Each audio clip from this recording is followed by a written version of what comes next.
Israel has come off an 8-front war, and it's still battling on different fronts. To many, it's about prayer for the state of Israel. It is the spiritual relationship that our countries share. Without the foundation of Judaism, there would be no Christianity. Without Christianity and Judaism, there would be no America. U.S. Ambassador to Israel Mike Huckabee summed up what links many Jews and Christians who showed up for a morning of gratitude and prayer. There would be no Western civilization. We never can forget the spiritual basis and the spiritual partnership that is vital to both countries. Here, member of Knesset Tatiana Mazarsky initiated this event where Jews and Christians can come together and they can pray for the peace of Jerusalem and for the unity of the state of Israel. I believe in the power of prayer. This is the third year that we are doing a special event to pray together, Jews and Christians, for the peace of Jerusalem. We want to strengthen the Jewish people, to stand up against the enemy, against a radical world that denies the existence of the Jewish state. The war is not over, and the enemy does not give up on its goals. Many are injured in body, injured in the soul. It is more than 30,000. No area in the state of Israel was not damaged by missiles. The fighters are under stress, and we need the support. The chamber in the Knesset was filled with leading Christians, Israeli politicians, and Jewish representatives, as well as a large contingent from the National Association of Christian Legislators. Pastor Greg Locke, a conservative preacher from Nashville, stands by the Jewish state and has faced opposition for his positions on Israel. I expect it, because the Bible says that there's going to come a time when everybody begins to turn on Israel, and you're going to find out who really is courageous in those days. And so although we faced a lot of hate for various political and religious stands, the stand for the Jewish people has been the most vitriolic we've ever experienced.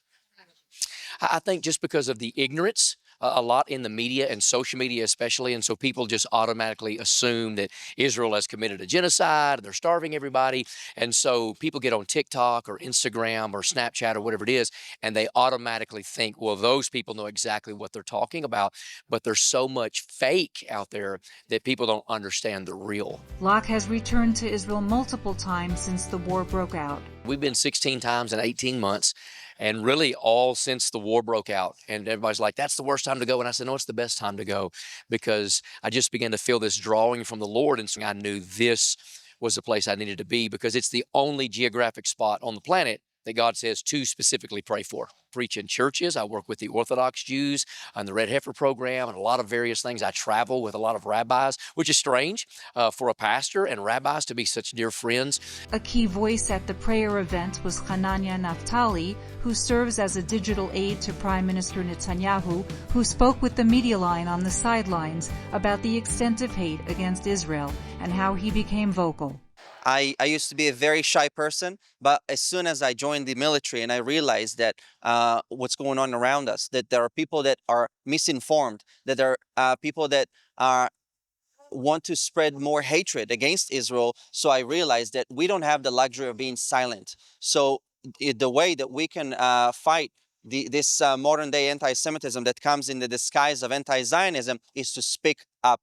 We are no longer weak people that need to, fight for a seat at the table. We have a voice, and we should use it. We don't need to apologize for existing in our ancestral homeland. I asked Naftali, what is the solution? I have to say, Elon Musk just came up with the brilliant move to actually reveal where accounts are tweeting from or posting from. And guess what?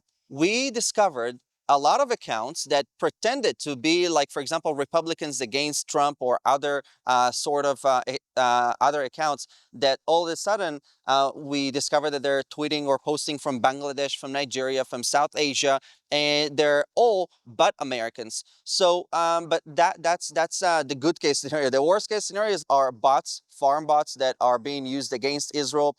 There was a study that found that a lot of them are actually in the direct order of Russia in China. What lessons have been learned from this war, particularly in terms of streamlining messages? In regards to coordination between all the offices, that's something that we always need to make sure. I'm speaking as a civilian who defends Israel in the media. I think that that's something that needs to improve, of course, because at the end of the day, there are a lot of people that want to do good, but they don't know where to take who to use as their source. But we also need to understand and keep in mind that we are in the business of telling truth.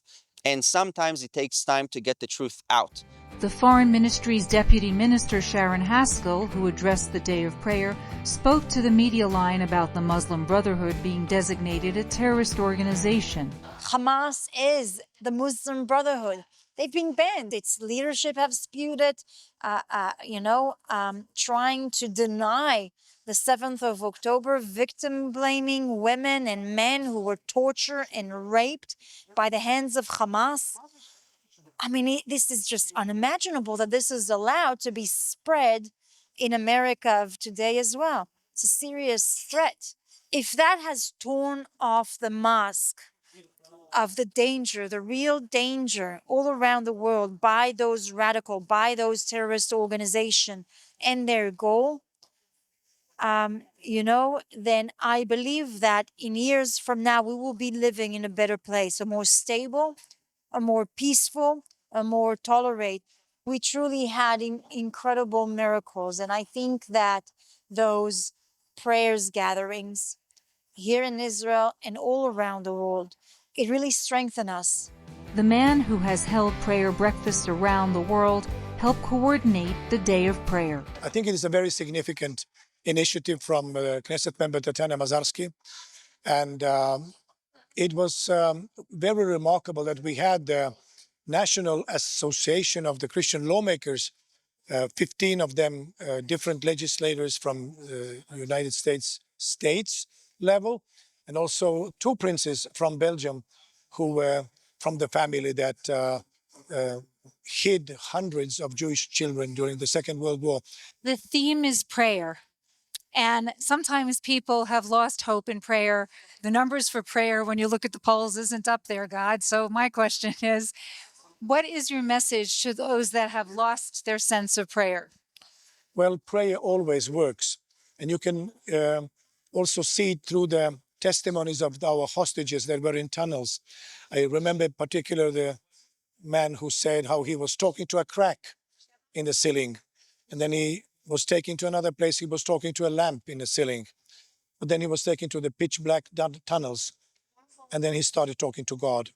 And he said the moment he started talking to God, things became better for him. From the Knesset, Felice Friedson reporting for the Media Line.